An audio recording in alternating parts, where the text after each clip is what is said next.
And if you're anything like me, you love Christmas. Ladies and gentlemen, we have a great episode for you guys today. We are sitting with Harrison Thompson. I just want to say the depth of your feeling is not an authority to be nosy about other people's business. I remember cringing before I walked into certain parties because I knew the questions that people were going to ask me. What are some things that people can do to prepare themselves when walking into these environments? I often have a lot of clients who tell me that, Harrison, I would just rather not show up to the Christmas events because I don't want to feel like I have to perform. I don't want to feel like I have to lie. And then when the chinks in the armor start showing themselves, I get blamed as the Debbie Downer because I'm bringing all of this negativity to the situation. And I'm like, emotional discomfort can never be called negativity. He's a cognitive behavioral therapist with a specialty with family. And it's the Christmas season, right, Dav? It's that time of year. People call it the most wonderful time of the year, but it's not always, especially when family dynamics are super challenging. Literally at this Christmas party this year, look around the room. There's a chance that not everybody might be in this room next year again. Heavy. So if you're ready to handle this holiday season, tap in. So if we could just chill out a little bit, you lay off the eggnog. Yeah. Right? I think we can kind of show people that even though we're different, we can still love and we can still get along. This is Finding Harmony. Grammy may be crazy, but I love her. Not my Grammy, by the way. I just want to make that clear. Hello, everyone. Welcome back to your favorite podcast. This is the Finding Harmony podcast. I'm your co-host, Drew Harmony. And I am your co-host, Davriel Gardner. And we are so excited that you've joined us today. We have a special holiday-themed episode for you today. And if you're anything like me, you love Christmas. Are you feeling Christmas, Drew? I'm definitely feeling Christmas. Now, this particular episode is going to be a twist because I feel like a lot of people are going to get a lot of value from this. I've personally known Harrison for many years, honestly, most of my life, actually, now I think about it, because we went to the same school, grew up together, and then professionals, so the amount of value that you're going to get in this podcast is going to be amazing. So if, get your tea ready, get your cup of coffee ready, get your notepad, take some notes, because we're gonna dive in, because the family dynamic is a very interesting dynamic that we all have to navigate during the holiday season, right? Oh yeah. And this is particularly special to me because Harrison has helped me through some difficult holiday season. Hey, me too. I'll break the fourth wall. This is my personal cognitive behavioral therapist. And so I feel like that's why I knew he would be the person for this episode. I have leaned into his expertise and it has helped me navigate some difficult situations. The holidays are magical. They're such a special time of year, but it's not necessarily magical for everybody. Not for everybody, right? Life is still happening and there's still so many things to navigate. And in some cases, it actually makes it more intense. And so we need the tools to navigate this season well. And I think we brought the man with the toolbox onto the podcast. Yes. Welcome to the show. Help you navigate your holiday season. Harrison, welcome to the show. Thank you. It's a pleasure to be here. I feel like I'm home, even though it's the first time. Yes. So I think that says a lot about the energy and the vibe. And I can't tell you guys how happy I am to hear someone taking a non-traditional approach to a season that's often so filled with happiness and joy, because we know that that's just not true for everybody, right? But we oftentimes don't have spaces or forums to really talk about that other reality. And so I'm so happy to hear you guys tackling a difficult topic, but a needed one. Yes, so I'm happy to be here. Yeah, so we'll dive right into it. The holidays. This is also, we have the holidays, so we have the family vibes. The whole family's getting together, and that is always difficult and fun in its own way. From your work with families in the Bahamas and the wider Caribbean, what unique dynamics tend to surface during the holiday season? I think there's this expectation, right, that people are supposed to be good in spite of what has happened for the last 11 months. And I think that is just absolutely wild, because I don't know personally, even as a professional, how do I turn off what I feel, right? I feel like Christmas time is often the culmination of everything that happened in the first 11 months of my life.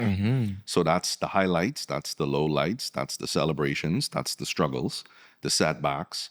And I think sometimes we forget that we still have to hold space for the reality that not everybody is in a good space. Yeah. Right? And I know that could be difficult, but sometimes we have to remember that to be human is to be real. And to be real is to be honoring whatever it is your experiences are for a given time.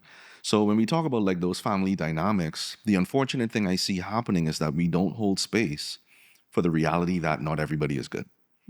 So when we see them not talking, when we see them not wanting to show up to the family dinners, we're quick to blame them. Yeah. Instead of extending empathy and consideration for some other realities that they may not even be open and talking about. Wow. You know? Please show me the perfect family that every holiday season, everybody shows up happy, ready to go. Nobody's missing. Nobody's talking to this person. Everybody's just, in the perfect. Please show me that perfect family because I don't feel like it exists. I don't know where it is. I see it on TV sometimes, but even then, is it real? I feel like a lot of times we show up for the pictures. Yeah. And we show up for the holiday gift cards. But like outside of that, man, life is still real even through Christmas. Yeah, for sure.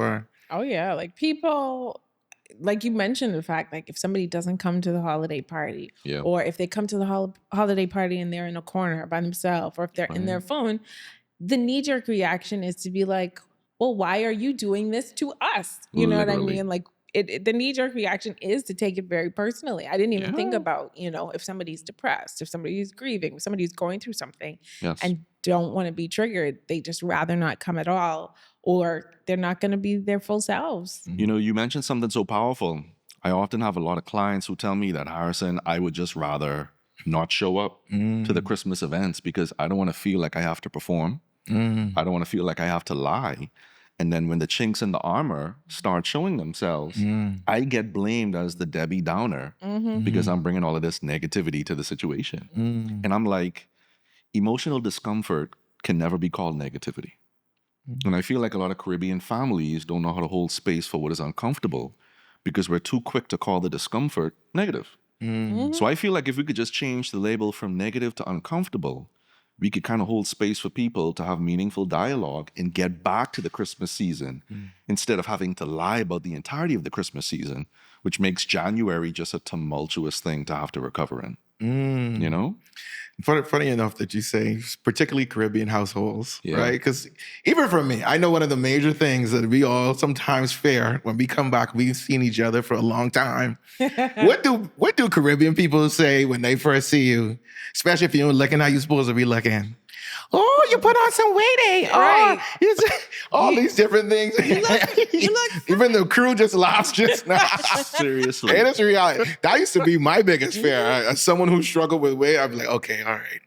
How much of my aunties can tell me, boy, you need to lose weight. I know you're going, all these things of that nature. So it's like all these things that you think about, and something that you even said earlier in terms of just the culmination of the entire year.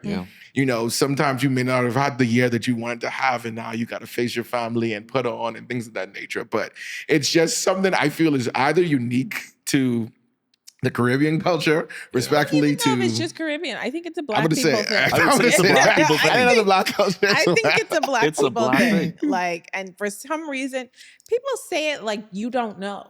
Like you don't I don't look in the mirror. You don't put on the clothes that don't fit no more.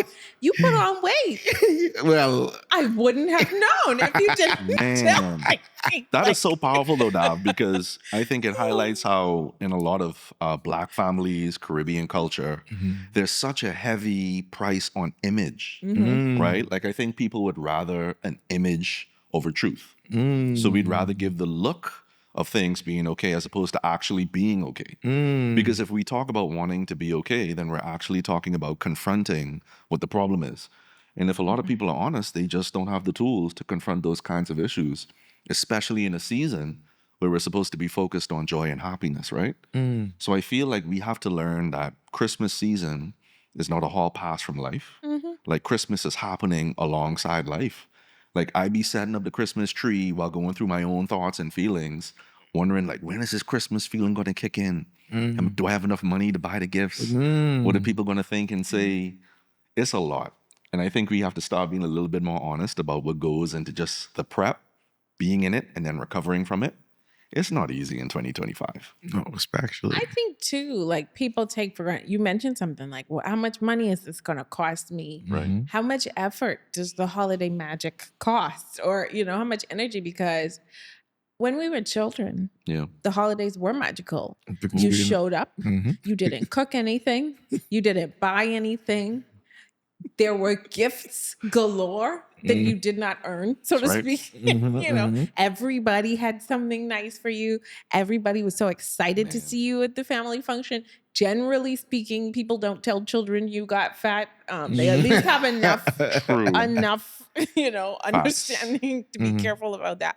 But it's like the memories that you have, the nostalgia that you have is flawless because you were a kid or Mhm. because certain expectations weren't on you. And now the version of Christmas that you're experiencing is the adult version where you have to pay money for the holiday magic and you have to get up and string the lights and plan the things and pick the outfits and do the pictures, the whole nine. And it's like, it's less magical. It is. And I Yeah. think we have a mental aspiration to this magical feeling that we remember and we're trying to create it. And I think there's even if you're normal, even if you're healthy, everything is going well, and you're still like, why is this Christmas magic taking so much hard work? Yeah, I'm remembering vividly, like maybe I was 12 years old. I think that was the first Christmas where I started to realize like this isn't all just happening. Mm. Like I'm seeing a little bit of the struggles from my parents. I'm seeing like families struggling to get together like how we used to. You know, we start bringing other people into the family. You get priorities changed now. It's not as easy as it used to be. And I don't think we have enough conversations about the transition from Christmas seemingly being a magical thing to the effort of what it actually takes to make family work, right? Because that's not just a Christmas thing. That's a 24/7, 365 thing. And we know it. We have careers. We have things that we do. We have civic duties. We have church. We have hobbies. It's hard just to do the basics. So when we add the extra pressure of Christmas now, on top of what the regular basics are, things start to get very difficult very quickly. Do I ask for help? Do I suck it up and just hope for the best? Do I continue to keep up the facade that these things are happening and everything is fine? Or do I break that fourth wall and say, listen, even though it's Christmas, things tough. You know, like I know this year may be a gift card year because I just Everybody getting cookies. I just ain't got it this year. yeah, but prayers and good tiding, like Prayers and good time. Oh my gosh! Actually, I want to touch on this, right? It's because it's going to lead to my next question. But something that we're in a, I would guess, privileged position where we're married. You know, we have our significant others. I feel one of the biggest pressures actually is to show up to the family reunion and get asked. So when you can get married, when you can find that spouse, Now, you still don't have a boyfriend? like how My does Lord. one navigate that? That is the big doozy. yeah, it's tough because I think in the Bahamian culture, we're very personal. Like we don't really respect boundary lines, and we feel like we have the power and authority to ask people any and everything because it's a feeling. And I just want to say, the depth of your feeling is not an authority to be nosy about other people's business. Okay, we have to kind of have wisdom and understanding. Like you don't know who's trying to have a baby. Yep. Hello. You don't know who's had some miscarriages. You don't know who's going through a rough time with their identity. And so questions that we think are so simple could really have a long-lasting effect on the individuals that we say we love, right? And we don't want to be unintentionally hurting people. So I feel like we need to be a little bit more accountable, that it's more than just what meets the eye. Like you don't know who arrived fresh off of an argument. You don't know who just came from a doctor's appointment with some less than ideal news. There's a lot of things happening in the midst of this season that I think we sometimes neglect to pay attention to. And it makes these family gatherings, unfortunately, centers for trauma creation. Like people remember what happened, and instead of actually enduring that, they'd rather just not connect to that at all. So Part of why I kind of felt this episode was important is that I know exactly what that feels like. yeah. And an adorable story now. Drew and I want to talk about that later, the phenomenon of getting engaged around Christmas. But Christmas was very difficult for me for many years. And I'm a person who really enjoys it. But after a while, like Drew said, you come to the family function, you're single 1 year, 2 years, 3 years. As the years start to go on, people, the Yes. things that they say, the questions get more hostile, if you ask me, and more leading. And the backhanded compliments. You're such a pretty Oh my girl. goodness. Why aren't you married? Which I feel like the subtext is, what is wrong Wrong with with you? you, Why yeah. doesn't anybody want you?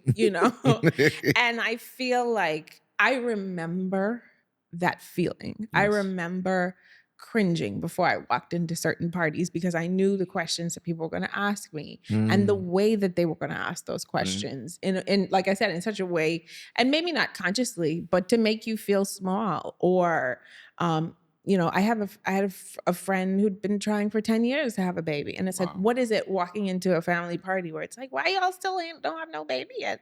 Aren't y'all trying? Don't you know? And this went both ways, single and having a baby. Don't you know that you're not getting any younger? Yeah. Oh my goodness. What is it about, I want to say, the Afro-Caribbean, African-American family Honestly, dynamic I would that not makes even people say things like that? I Yes. wouldn't even honestly, we have friends of all different hues, right? Yeah, actually, I don't think it's an sure- Afro I'm thing. sure This is people of just all walks of family, life are right? doing Family this. across From the multiple board. family, from Hmm. our Indian culture to white culture to multiple different things. Like I think this is something that we all deal with. I don't think it's just Afro-Caribbean. Now we probably be a little harsh, but I don't think it's Yeah. just us. And that's it. I wouldn't Maybe box that it's a in. bluntness. But okay, Yeah. I'm going to reframe that. Mhm. Why is that the case? And when you're on the other side of it, how do you handle that? Yeah. So it doesn't even stop when you have a kid. This is my experience now, right? Brittany and I, we decided that we wanted to live for like 3 years, and thinking everything would be fine. We want to go and have a child now, and it just ain't happening, right? And you're watching other people who aren't trying to have a kid, and they having these kids Left like and right. Skittles out of bag, Left and right? And it's like we going back through the book. Talk and be about like, it. God, like, listen, tithing, check. Yep. Offering, check. Prayers, check. Why God? What's going on? Mhm. We check ourselves out and we realize like maybe we're trying too hard. Go through a tragedy in my family. I lost my cousin to gun violence. And literally, when we stopped trying, that was when we got caught. Wow. Right? So we have a baby now. We thinking everything's fine. We're not going to hear any more of these questions. Oh, no. And literally, Where's the number questions 2? have doubled. Yeah, when are you going to have another baby? Haley needs a sibling. What's going on? And it's like, we're doing the thing that leads to kids. We can't control the What giver of happens? life giving us that gift of Yep. life, right? And you get to a point where it's just like, what do you want us to do? But that's it. Like, for me, I feel like, I can't really speak to the baby part so much. We had a pretty easy road getting pregnant. And we waited, I think, about 2 years after we got married. And we got married older. So I think people really did think that we were struggling, because I got a lot of prayers and encouragement. But aside from that, the things, like I said, that were directed at me was, when are you going to get a husband? And I finally, like, one thing that I did do before I walked into functions or parties like that, I would practice what I would say. And so when someone approached me and was like, why don't you have a husband? I was like, well, I stopped by the husband store yesterday and they were fresh out, but I think they're going to have a few more in about 6 months. Because You good. because Yeah. it's You good absurd. now. Like, I feel like, did you hear what you said? Right. You know what I mean? You wanted me to pick one up from the grocery store, or Yes. the same thing with kids. Like, what's going on? Well, Yeah. the magic isn't happening, Right. A, B, and no C. But it's like, this is our 4th round of IVF. It cost us $100,000, and this has wrecked her hormones and put a strain on our marriage. Like, is that the answer that you're Right. looking for? Because I feel like people ask these questions, these very deep questions, as if they're matter of fact. Like, why didn't you pick up a red dress from the store? So I would say to just to kind of bring some practicality towards it, what are some things that people can do to prepare themselves when walking into these environments? I think we have to understand that just because we are family and just because we have love, it doesn't mean that we know how to love one another. And I think we've often allowed ourselves to become very complacent because we have love for people. right? But love doesn't equate knowledge. And the word even talks about how we perish for a lack of knowledge. So it goes to show how when we love someone, we have to really study people. We have to really study the way that they interact with love, the ways that they receive love, and the kind of person that they are. People have different sensitivities and people have different tolerances. And so we don't want to make the assumption that just because I have love for you, that I can't harm you. Because most of the harm that people experience in their lives actually comes from their loved ones. So that's the first thing we have to understand, that loving people doesn't mean that you have knowledge on how to love people. The second thing a person can do, you have to learn to not expect yourself out of other people. We may possess some degree of emotional intelligence. We may possess some degree of understanding and awareness that life is real, but it doesn't mean that other people do, right? And sometimes you got to see when your family just doesn't have it, right? Yeah. Now you got to make a judgment call. Do I want to expose myself to the ignorance? Do I have it in me to kind of go through that experience and be okay? Or will I go through that experience and hold my family hostage to something they don't know better on? So we have to really make sure that we manage our expectations, Dav, similar to how you kind of like coached yourself before you went into that environment. It may seem like something you don't feel you have to do, but you got to be honest and real with the kind of family you're born into. Some people are born into sensitive, supportive families, other people not so much. And so you got to take a dose of that reality and be accountable to what you have to do if that is something that you want to align yourself with. And then the best thing you can do is recognize that we don't really have control over what happens to us in life. We only have the ability to respond to it, right? And I think a lot of times when we get the shocking news that there may be something wrong with, the sperm count, there may be something wrong with the eggs, there may be something wrong with our bodies. We try the fitness, we're changing our diets, we're on the supplement regimens, we're doing everything that we could be doing. After a certain point, you have to release. And I think this is a kind of grieving that a lot of people go through silently. I don't want to release something that I still want. You're not releasing your desire. You're just releasing that element you're just releasing the idea that you had control over it. Because to think that you have control is to assume that you can produce outcome. That is why when you accept that you don't have control, it becomes easier to receive whatever the outcome is, while still being accountable to the things you need to be doing. So if there's some practical tips, I think those would be the top 3. I kind of want you to dig into that because, you mentioned the word grieving, right? Because it is. If you have a vision of how things will be, and I mean, you can keep hope alive that it might be that way someday. But if it's been 5 years, 10 years, 15 years, at some point, you have to find a way to keep living with this desire, unfulfilled. Right. And that, what does grieving that look like? Because it's not like grieving a person. You don't necessarily call your boss and say, I need compassionate leave.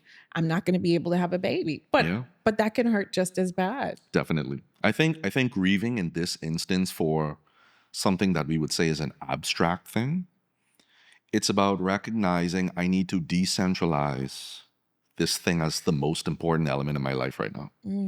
Because I think sometimes we can create idols out of our personal desires. And we know that as believers, right? It's not good to create these kind of idols, even though it seems like it's well-intentioned. And I feel like we idolize relationship status. We idolize the ideal family look. We idealize so many things that we just call being accountable. And it's really not that. It's idolization. We have to admit that we don't have control so that we can give our intention to the one who has control. We pray intentionally. We pray expectantly, but we also pray recognizing that it's his will being done, not mine. And sometimes the grieving is understanding that I may have wanted something before God told me I was ready for it, right? Because I feel like I did the work. I feel like I studied to show myself approved. Like, why can't I have this? I feel like I've checked all the boxes. And that is why we have to understand his will is not like ours. And so when we talk about grieving it, we're releasing control over the situation while still maintaining our personal accountability to the things I do have control over. So I can take control over my health, right? I can work out, I can change my diet, I can supplement, I can take control over that. But having control over those things doesn't guarantee an outcome, and I have to understand that. Because if I ever think that doing A will lead to B, I'll get angry at God when B don't be showing up. 100%. Right? And I feel like that's a human thing because we're humble in what we do, but still we're kind of low-key expecting that the right thing is supposed to produce the right results. What happens when doing the right thing doesn't produce the results that we want? We're going to have to grieve that, you know? I love that. Another thing about the holiday season, right? We're sitting here, adult professionals, each of us having children of our own, you Yes. know, we are at a certain place in life. And you walk through life for the most part in this dynamic.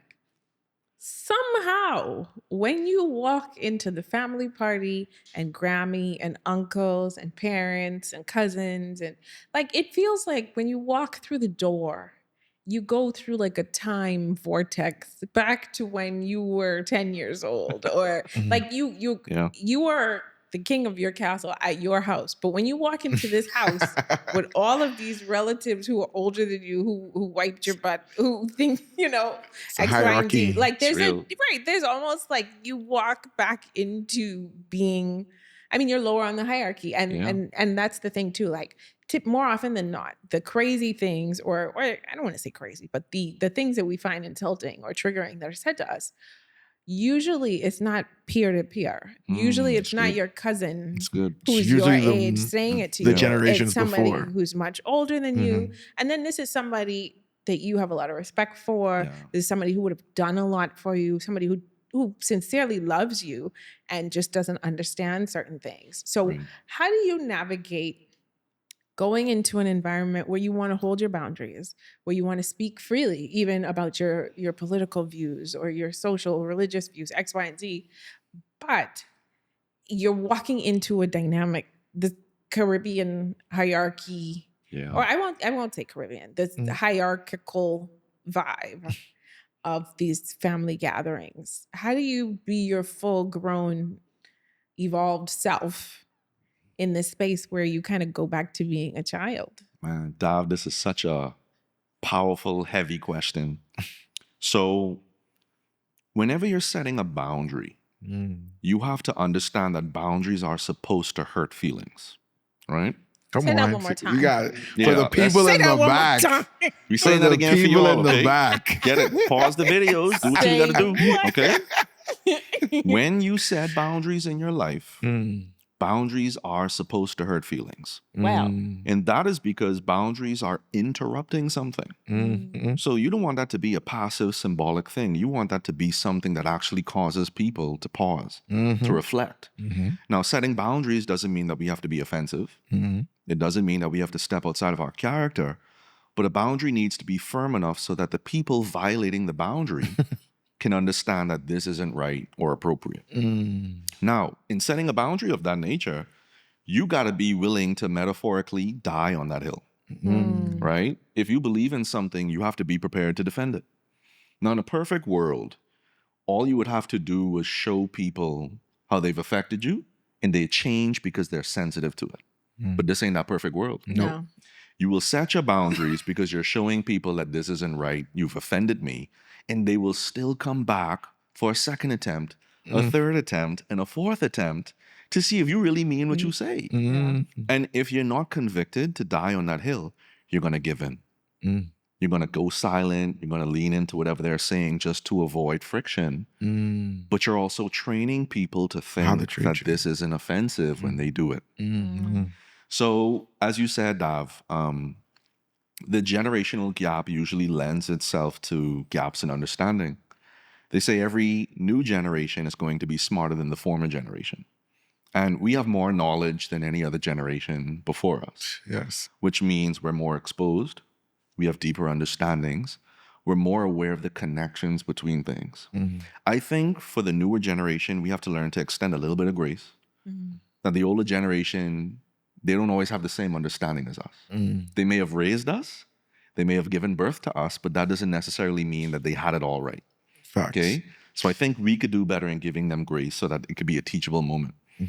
The second thing we have to understand is that as an older generation, this isn't your world anymore. There's a lot of things that don't work. There's a lot of things that aren't relevant anymore. And people don't want to come out of their bubble and live in this new reality. So this is where we find the contentions. I think we're then, after setting our boundary, we have to ask ourselves, is this an environment that I want to remain in? Or is this an environment that I have to leave in? Personally speaking, whenever you set a boundary, you want to remove yourself from that environment. Because if you remain in the same environment where you're setting the boundary, people will feel entitled to challenge you. To try it again. There's a power in your absence. You leave people with the most important thing when you set your boundary and you go. But if you're not always able to leave, you have to be ready to now defend your why. Yeah. Now, just for clarification, I don't know if I just want to make sure our audience is clear. You're not just meaning leave, the family dynamics and Like, stuff. I don't You mean eat leave the chicken conversation, Leave the Yeah, conversation. walk away from the turkey table or something. Yeah. But not necessarily just up and leave. No, that was a good capture too. We don't want to encourage people to just walk away Right. from families and relationships abruptly. But sometimes when you stay in the same environment where you're trying to reinforce a boundary, people can feel entitled to speak to your why. So you have to be very careful about who you choose to give that understanding to. Because not everybody's going to be sensitive when they come into your inner space. Right? First, no is a full sentence. Yeah. And we don't always have to explain why something is no. It's so interesting because that term "no" is a full sentence. I feel like our generation really got that. Yeah. And the generations before is like, what do you mean no? It's a full sentence. Explain yourself. We need more. We But need also, more like, information. you don't get to tell me no. Like, who are you? Right. What You don't do get to tell mean? me. You Right. know what I mean? Like there Yeah. is this, like, You know- honor me by doing whatever I say, despite the fact that you are living your own life. Oh man, that's so wild. But I had a realization actually when I got married, but before I had my daughter.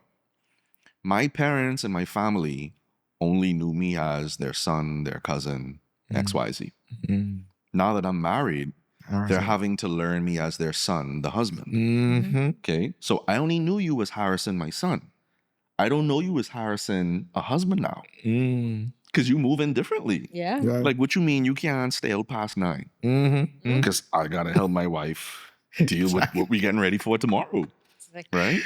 well, why? Why she can't deal with it by herself? And it's like, man, don't make me have to defend my spouse Yep. Yeah. in front of y'all. Because if y'all Yeah. make me choose right now, Y'all gonna lose. y'all It's gonna see who Harrison, the husband, is. Yes. You know that kind of way? It's like, you only know me as Harrison, the son or the cousin, who was passive, who was cool, calm, and collective. But this a warrior now. Exactly. Don't make me defend what I believe in. And that's the worst part. I believe the husband or the wife or just the parent Yeah. defending those boundaries. Because even from the point of, we have a newborn and people want us to come over like after 7, after her bedtime and stuff. I was my like, guys, goodness.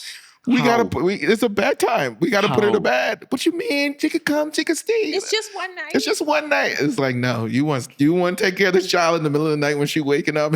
Says the childless people. Oh, right. right. Or it says the people who had children 40 years ago. Honestly. Right. And it's like, Mhm. we could add to that now, right? So it's like, okay, I'm now a husband, but I'm now a husband who's a father. Mm, And it's like, even though I have time, I don't have time, Yeah. no. right? People aren't aware of the breaks we need in between certain things. Yep. Like that period between getting your child down, but like the dishes ain't done yet. Yep. Right. Like these are still things we have to consider. These are still things that we're going to be affected by. And I don't think a lot of people care enough to consider our lives as a whole. Mhm. They kind of reduce us to just that moment of what they want from us. And when we don't give them that thing that they want from us, they start labeling us. Yep. Oh, you 100%. changed, Harrison. You used to be a Are family you Selfish. guy. sensitive now? You selfish. No, that woman changed you. You know what I mean? And it's like, you better believe it. Two have become one, right? Yep. Like, we got our own Christmas traditions now. Yep. And I know we used to come to this house for this day, and I Yeah. know we used to Ooh. decorate the tree on this day. But listen, y'all have to start respecting that I'm not just your son, I'm not just your cousin, I'm not just your friend anymore. I'm a husband who is now a father, and it is our duty as husbands to make sure we create culture Mhm. and then protect it, Yep. right? So I wasn't going here, but since we're here, I feel like, I mean, obviously you're a cognitive behavioral therapist, but you're Yes. also a man of God. Yes. Talk about that uncomfortable demotion Mm. that happens when people get married. Because, before Drew and I got married, my dad was the number one man in my life. And there was a way that things There was a little worked. tuggle at the beginning. Right. And it's like, if my dad, prior to getting married, if my dad called me, I need you to make this run, I need you to do this, I need you to come and get me, and vice versa. Like he could be Port New Providence, I could be Albany. Daddy, I need you to come get me. Daddy will pull up. So that was so strange for me. I gotta say, I understand, bro. I was like, wait a minute, your tire flat, but you call your daddy? Why you don't call me? Right. What you mean? Now he's thinking I coming to fix your tire? If you don't answer me in 2 minutes, I'm calling my dad. And it's like, I can't even blame you for that, because that's been like your culture for like your life. Your life. Yeah. It's too long. But- You gotta, But it does go. And I mean, and his mom, she had a running joke with me, like, you not in a negative way, but like you took my son, or like, you know, where I would sit up and watch TV with him, you're sitting up and watching TV with him. It's like, yeah, you know. That's right. But if you do things, I want to say the right way, there's a natural demotion that happens. Like, for sure. And not everybody handles that very well. So true. And I feel like a lot of couples, especially young couples, are buried under the weight of the fact that not only are they trying to figure out how to be married, how to love each other, how to make their life together work, but they have expectations from both sides that you're going to be the person, you're going to be able to pour money into the family that you were like you used to before, that you're going to have time for the family like you did before, like you're going to take their side, or if they're upset with your spouse about something, that you should take their side rather than the side of your spouse. And I think that's a really hairy situation. Again, like Christmas is the time where either I don't go to this person's house, or we don't like her, don't bring her around here no more, X, Y, and Z. Like, talk about some of those dynamics. Yeah, man. I think parents go through a kind of grieving. I was just about to say, it's the grieving thing we just talked about, right? They do. They only know us as their children. Yeah. They only know the culture that we grew up in, that we existed in. So to now see your child who's leaving the nest, right, and doing everything that they're supposed to be doing, this is bittersweet. Like, I raised you to go out into the world, to get married, to be fruitful and to multiply. You're doing that. And it's like, darn it. I wish I didn't raise you all that well. I like doing this for you. You know, and I think it gets to a point where we have to set boundaries on both sides. Like, yes, you're leaving and cleaving, but there are still some things that make you who you are when it comes to your family. And I feel like it's important to have those conversations with your spouse to let them know, like, this is important for me. These are some things that I feel I need to be whole. These are some things I feel I need to have happiness and to have peace. And then you got to sit down and have a conversation with your parents to also let them know, like, listen, I'm starting my own family now. I'm from you, but that doesn't mean that I'm going to do everything that y'all did. And while you may be adjusting to how things are different now, you're not losing me. I'm still going to be your child. Yeah. Right? I'm still going to talk to you. I'm still going to come over by your house and get that good cooking, right? And it doesn't mean I don't like my wife cooking. It's just meaning I like two different kinds of cooking now. Hey, right? come on. I see what you did there. Smart man. And I think it's just recognizing that we don't want to make assumptions. We want to have holistic conversation, because we're all human beings. We're all going to go through things, some of it not pleasant. And I think it just goes to show how even in doing the right things, there is immense difficulty. Doing the right thing and knowing that this is the right thing isn't enough to deal with the human experience of going through anxiety, shifting that trust over now from dad to husband, and getting used to this new culture of how we operate while still kind of learning one another, right? Like, my parents know me since I was born. My wife is just now getting to know me, like, truthfully, at the point of getting married. So I'm trying to be okay with her trying to know me when I know I could just go to my mother's house and I don't even have to utter a word. A good boy, You know? a good son. And I think it's just recognizing that everybody goes through a learning curve at the same time when we get married. It's a beautiful time, but it's also a difficult time. And we just need to make sure that we're having the right kind of conversations so we don't make assumptions and so that we don't jump to conclusions about things, because I think that leads to family conflict that could be avoided.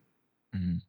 I think especially even from our younger generation perspective, I feel the sooner you understand that your relatives, your grandparents, your parents, they're human as well. Right. They had their own life experiences. They Yeah. did the best what they had with the knowledge that they had.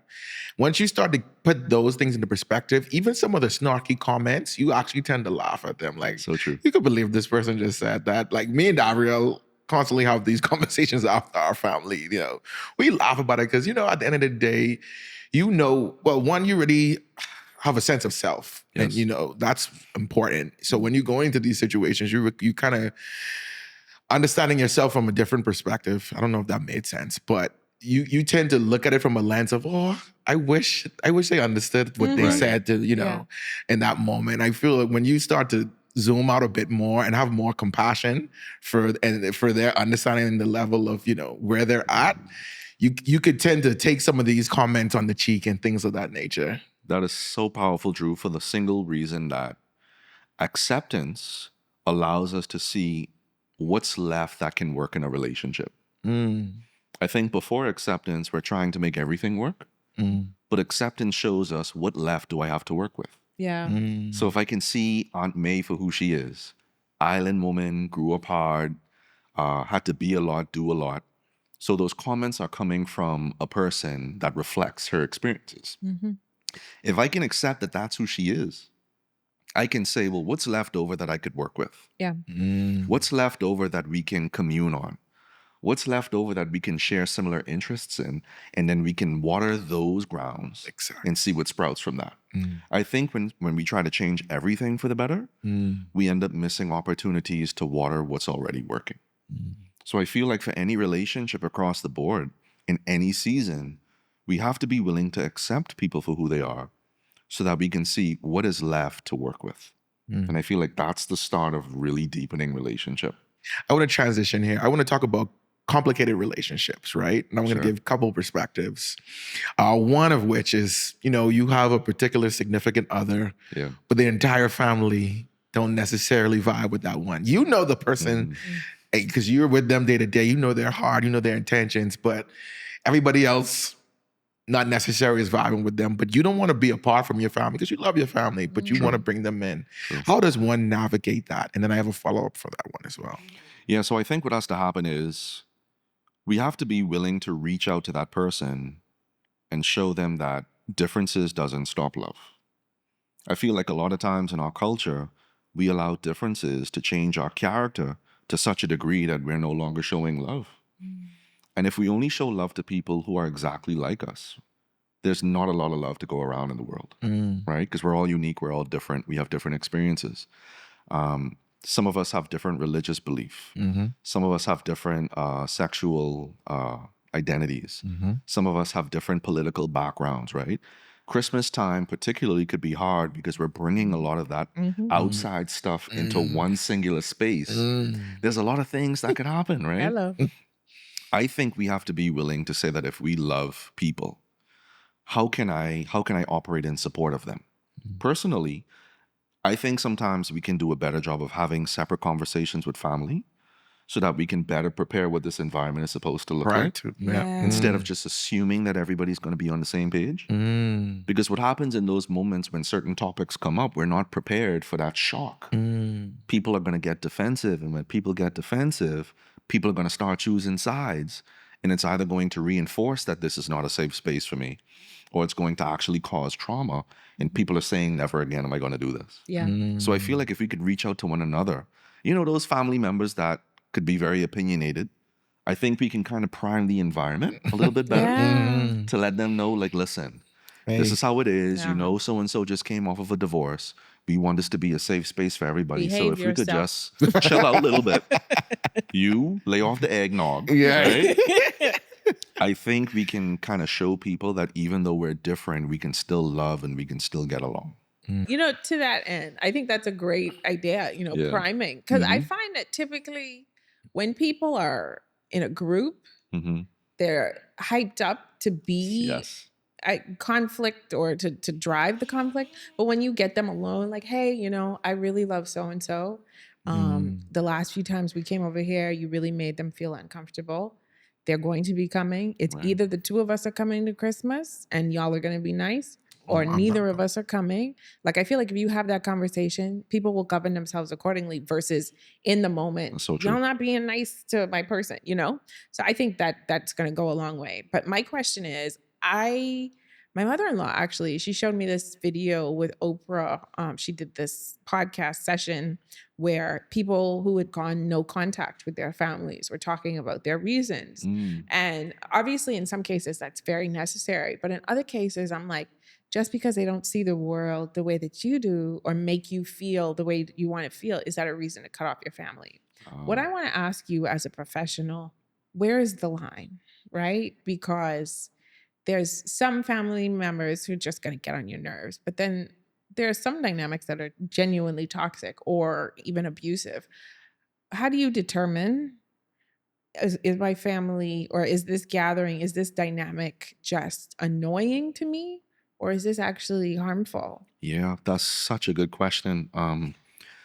Some family cultures are actually breeding grounds for trauma, right? And they don't even realize it. But when you have a tribalistic family, when it's like all of the family is, this political party, or all of the family has this very, very intense belief about something, it's very hard to change that dynamic. So much so that anybody who challenges that dynamic is often seen as like the problem, because you don't tell us what to be, you become what we are.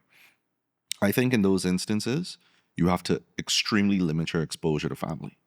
I would never go to a family dinner without having another engagement to kind of give myself a reason to leave, right? So I'm going in there knowing that I'm only spending 30 minutes here. Because anything longer than 30 minutes now, it's going to become hard for me to kind of shed those comments. It's going to be hard for me to stay focused. It's going to be hard for me to maintain love. And if I ever feel like me loving you is getting compromised because of my exposure to something, I have to respect my limits, and I kind of have to honor that I can't be around my family as much as I would want to. Wow. Right? So I think that's one thing we could do. But if you find that certain families don't want to deal with abuse, they don't want to deal with the traumas that has come out of certain kind of dynamics, then you might have to go no contact. Very rarely does family be accountable enough to see that maybe we're the problem, that maybe we need to reevaluate some things. But you have to be prepared that when you go no contact, you will be misunderstood. Oh, yeah. That has to be the trade-off for your peace. Sometimes you're going to be the bad person in other people's story. Sometimes people are going to misconstrue things without seeing their contribution to the problem. And we have to be willing to accept that that is a part of what it means for me to have peace. It's not always the best outcome, but when we think about longevity in relationships, I have to figure out the right kind of space between me loving you so that I don't lose myself, and so that I don't usher in additional traumas into my life. There are some families that we could be right up under each other. We call in every day, we hanging out. And then there's certain family members where it's just like, Happy New Year, happy birthday. It was good to see you. And that's really pretty much That's it. Right. But it's up to that individual to determine, what kind of space do I need to maintain love? Because I think once we stop loving, we're now going against our heart. In fact, psychologically speaking, when people say I'm no longer loving anymore, they actually do more damage to themselves than what that relationship did to them, because the heart was designed to love. And so whenever we tell ourselves that I'll never love again, or I'm never going to do this again, we're harming ourselves. The better thing to say is, what kind of space do I need to have between you and I so that I can maintain being in love? Once we can figure out what that is, harmony comes back. I want to transition to something, a little bit more serious. When we talk about grief during the holiday. And I want to speak, I would like for you to speak from the perspective of someone who was going through it, but also someone who knows an individual and how they can help assist. Because, holidays is when, like, especially if you lost someone close, that's when the memories hit the hardest. Yep. Recently, the other day, I was online scrolling and I saw something that I wanted to send to my cousin, and I just came to the reality that, wow, she's not here anymore. Right. And I had to I literally bawled my eyes out because I was like, wow. And she's been gone now for a while, but it's just like, that reality hit me. And usually coming into the holidays, those feelings start to come in no matter how many years go by. It still hits strong during the holidays in particular. So how can one, just mentally prepare for when those rushes come through? And then also if people that we know who may have lost someone that's close to them, how can they be there for them as well? Yeah, one of the best things I will say, and this is something I have to even apply to my own life, you have to give yourself permission to kind of know that it's okay to not be okay. Mm. You have to give yourself that permission, because if you don't, you will lean into the pressure that you should be okay, even when you're not.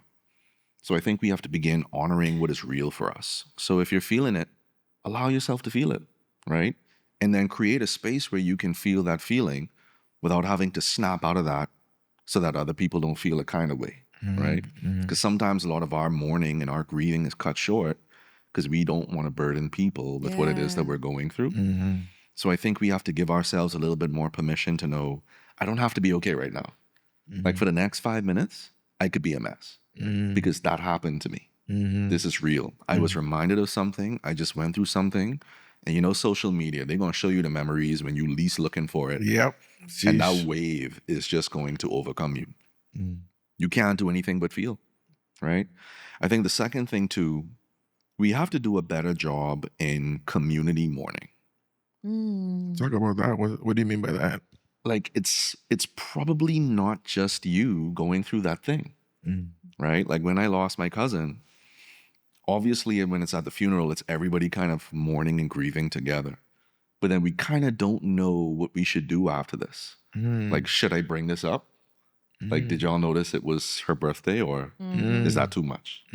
Like, it's Christmas time. Boy, you remember when so-and-so used to. Is that too much? Is it not enough? Community grieving is understanding that we're all probably thinking. The same thing. We're all probably feeling. But we just don't have a space where it's okay to actually talk about that in the open. I think once we recognize that it's not just us going through it, we can all kind of share and realize that it's not just us, and we can pull strength from one another. I think that that is one of the most effective things a person could do. And then you have to recognize the principle of duality. It's not that, grief or sadness draws out joy. They both can exist at the same time in you. You could be blessed and highly favored, and you could be going through sadness. You can have one moment of joy followed by another moment of sadness.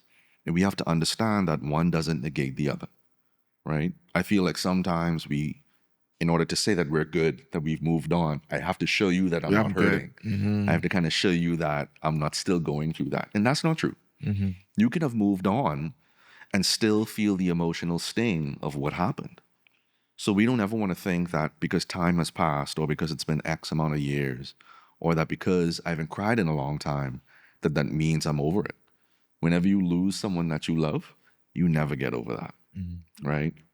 You kind of build a tolerance so that you could talk about it a little bit more without breaking down. But eventually, if you continue to think, if you continue to speak, you're going to feel something. Right. And that's just a part of this human experience. And, from your professional expertise, you can correct me if I'm wrong. I tend to feel that people who are going through these stages feel the best thing for them to do is be alone. Especially during this Christmas time, I actually feel it could be counterproductive. You could let me know if it's not, because I do feel like separation and moving yourself away and to your own thoughts and just, pushing everyone away is going to feel like, oh, I'm just doing my self-work, whereas that you don't know how much community that you actually do need in this time of need and comfort. So you can either correct me or co-sign, I don't know, but I tend to see that whenever, even for me, when I'm going through certain things, yes, I need my time for isolation, to reflect and things of that nature. But then there's a certain threshold where it's like, all right, you've been alone too much in your thoughts. You need to venture out. You need to talk to your mother, your family, your father, have that community. So you can let me know your thoughts on that. So I feel like isolation is a tool that we should use to figure out where we are. But once we've used that tool to figure out where we are, we need to come out of that. Otherwise, isolation starts to plant seeds of other things into our psyche and into our heart that is not necessarily true, right? And I feel like a lot of times we don't know how to come out of that isolation. We all have traumas, I think, where we have given ourselves in vulnerability And in that very vulnerable moment, we were hurt. So I think what we would rather do is to not take the risk at all in reconnecting with people, as opposed to taking that risk and getting hurt. One of the hardest things to do with anybody who is grieving or getting over loss is rebuilding their capacity to love again, rebuilding their capacity to trust again, rebuilding their capacity to take risk again, right?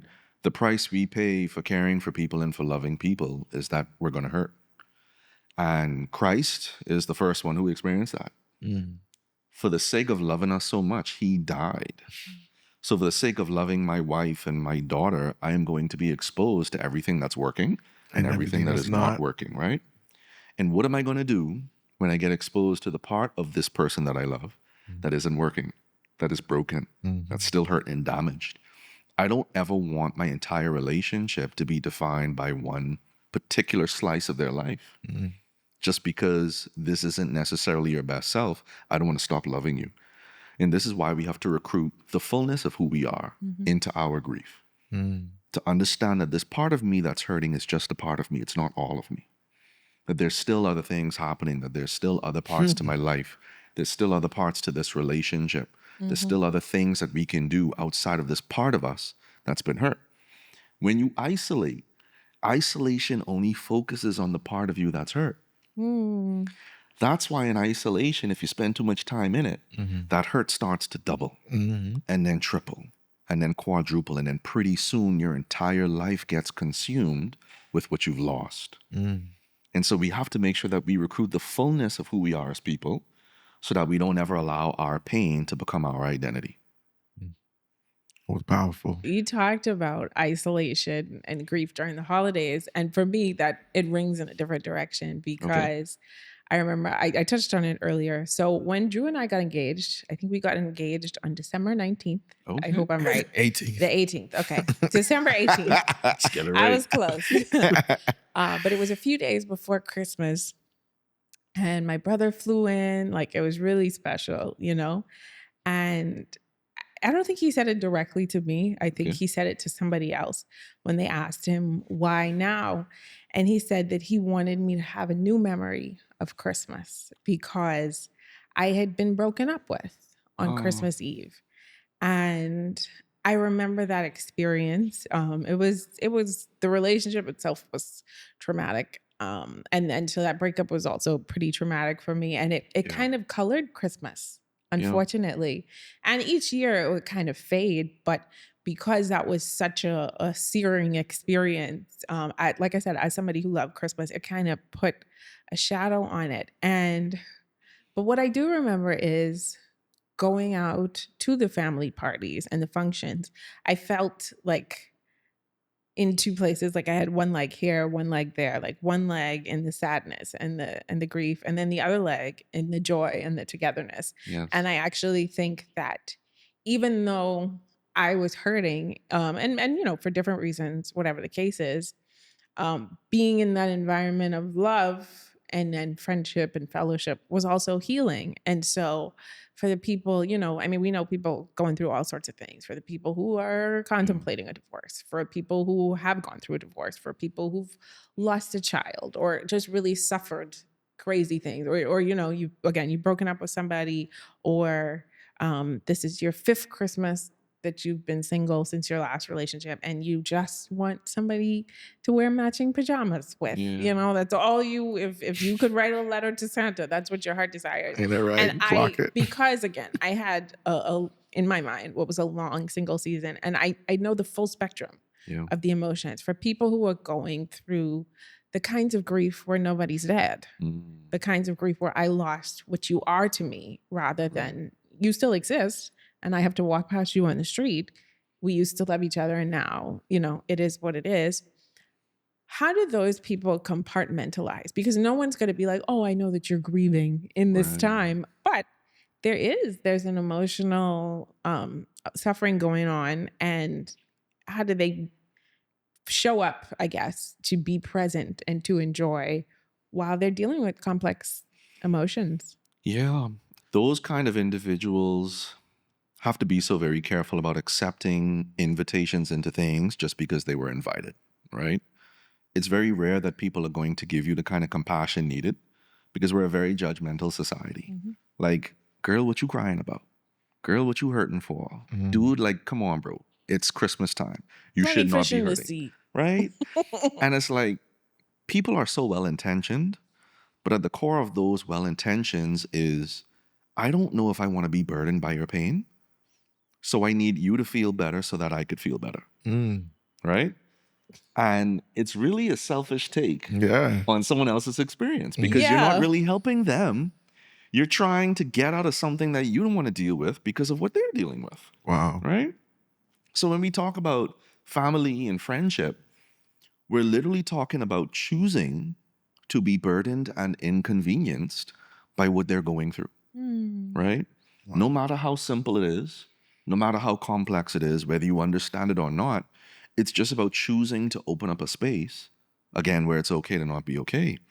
So I think those individuals have to ask themselves, do I even honor my own feelings? Wow. Because I think a lot of times we condition ourselves to muscle through pain, to muscle through a lot of hurt, sometimes to a fault, because just because you see me functioning, that doesn't mean that I'm well. And I don't want to train people to think that just because I'm functioning that I don't need that human touch. And so we have to ask, do we honor ourselves? Do we know how to slow our lives down when we're not good? Or do we continue to push like it's business as usual? Can we see when we're tired and honor that with sleep? Can we see when we're hungry and honor that with nourishment? Can we see that maybe we need to readjust our boundaries and what we're taking on because we're not necessarily in a good place that we want to be? Once you can honor your feelings for what they are, you can now show people how to do the same for you if they claim to love you. And I feel like that's a great opportunity to see who's really down for me versus who is just benefiting from the function of me, right? Because I think when people benefit from the function of you, it's really hard to tell if they really love you or if they just love what they're used to getting from you. Right. You know, that kind of way. The benefits from being, tied to you. I mean, we've talked about some really hard. You good. We've talked about some really hard stuff that comes with the holidays. Yeah. And I mean, just really rich advice. I want to kind of wrap us up on a happier note, or I guess a lighter note. So actually, I was going to say before going into that, just understanding this was a very intentional episode, and some of the things we wanted to talk about because I don't want it to be doom and gloom. We're addressing the doom and gloom for sure, and how to handle it, especially, and prepare yourself mentally when you walk into these spaces. So I just definitely want to clarify that because this is a specific episode to address those things and understanding that despite what the world says, this particular season is supposed to be festive. Now, what you celebrate and what you're festive about, depends on you and what you value, right? Right. But this particular season is meant to be about family and meant to be about a renewing of this world, if that makes sense, if you understand what I'm meaning.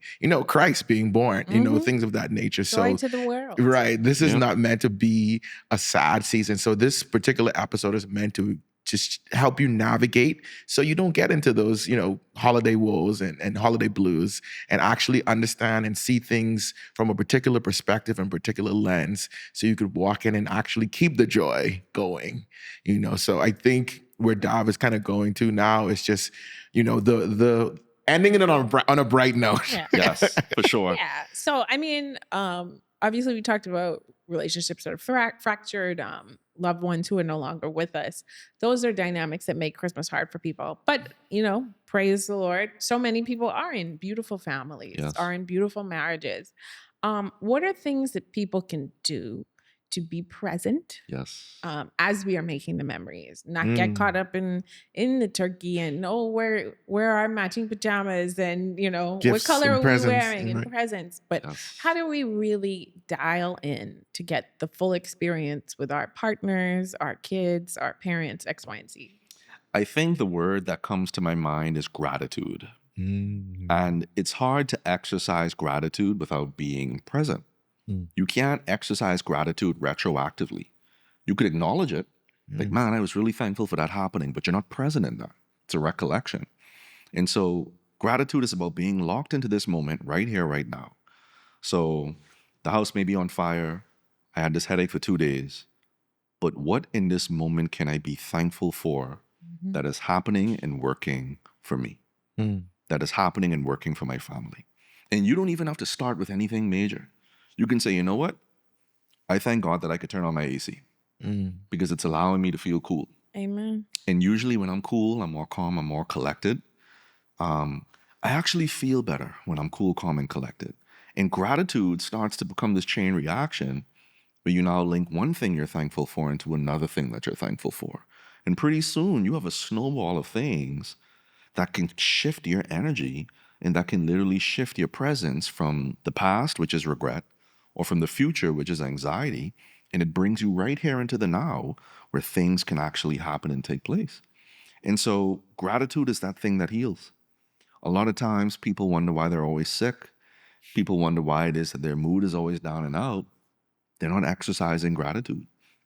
And just to be clear, I'm not talking about the easy gratitude where it's like $100 bill, blows across your foot. You picked it up as easy as say, thank you, Lord, right? I'm talking about that gratitude that you have to extract out of the multitude of things that you feel may not be going right. Because believe it or not, gratitude is a choice. And sometimes the obvious choices aren't the ones that reflect gratitude.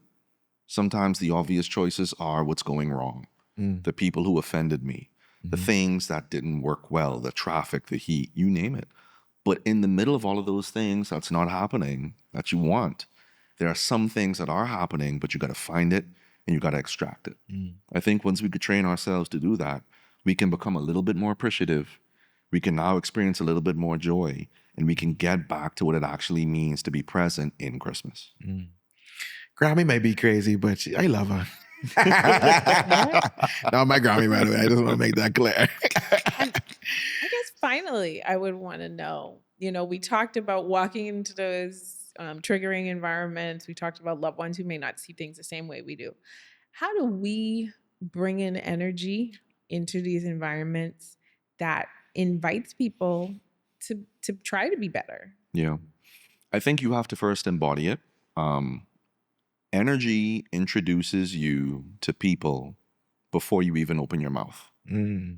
So it goes to show that even though you may be staying in your lane and you're not bothering people, your energy is still communicating on your behalf. And I feel like a lot of us don't really stop and pause to ask, how's my energy today? I feel like we're thinking because we're working, because we're being kind and polite, that everything is fine. But the truth is that energy is saying something contrary to what it is you may be pushing out there in the world. And if you find that you think you're doing all of the right things and things aren't happening for you, you may want to pause and check your energy. Are there some things that I'm not addressing? Have I been suppressing some things recently that's leaking out? Am I being honest about, who I am in this season, what this year has been for me, my fears and anxieties about what next year is going to be? I feel like if we could be a little bit more honest, we can kind of shift our energy in a more meaningful way. Not that we're pretending, but we're literally doing work to change bad into the better. So we have to be honest with a little bit of stillness. Check in with yourself before you enter into these parties, before you enter into these conversations with people. Make sure you understand where you are with yourself so that you can determine what's possible for you to do and execute. Awesome, man. Well, Harrison, I just want to say we personally just thank you for coming in and sharing your knowledge with us. Just being one of our first guests, to be honest, on this podcast as well. You offer such, just vast amount of knowledge and experience that's applicable, like things that we can actually apply literally in the next week or so, you know what I mean? So we just want to say thank you just for coming in and sharing this knowledge with our guests. Honestly, guys, this is things that we're not just discussing, but these are things that we have to apply in our lives. A lot of things that you said is like, okay, I got to make sure I prep myself. I got to make sure I have these conversations prior to diving. Okay, we stepping into this environment. How long are we going to be here? What are we going to do? What's our escape strategy? What's our escape strategy? And then also just dealing with people in terms of, the grief aspect of it as well, understanding there's a lot of emotions, and then giving people the space and having gratitude for the family that we have too. Something, even when you said the gratitude part too, this might sound morbid. I may leave this in the podcast too, because this is very morbid, because I think about life And I think about mortality all the time. Yeah. And we don't understand how precious life is. And if it's something that you feel you may be feeling some way about your family and things of that nature, literally at this Christmas party this year, look around the room. There's a chance that not everybody might be in this room next year again. Heavy. Isn't that crazy? It's real. That's real. So love on each other. Be quick to forgive. Like, life is too short, man. Life is too short. So yeah, that was kind of my take on that, because it's real. That's for real. You know, take those memories, take your phone out, take photos. Something that my wife introduced me into. As a photographer, you would think I take a lot of photos, right? Wow. Professionally, but I don't. Every second she pulling up the phone. And I'm like, yes, I don't have as much photos of myself because I wasn't taking a lot of these memories. But yes, do that. Record these memories. You know, when you guys are singing around the tree, opening up presents, take these things, put them, you know, have these moments, take pride in these moments, because like I said, you know, next year around, it's not promised, you know, so love on each other, be quick to forgive, be quick to love, and just cherish the moment. It's Christmas, man. It's Christmas. It's amazing. Amazing. All right. Thank you guys for just joining us in this episode. Make sure to like, subscribe, and share with people that you feel that this, you know, this message may help them throughout the season. Trust me, plenty aunties, plenty Grammys, plenty mummies and daddies need to hear this message too. So don't just share with your friends. Share with the generation above as well. Let's increase their emotional intelligence as well. All right. With that being said, we'll see you in the next episode.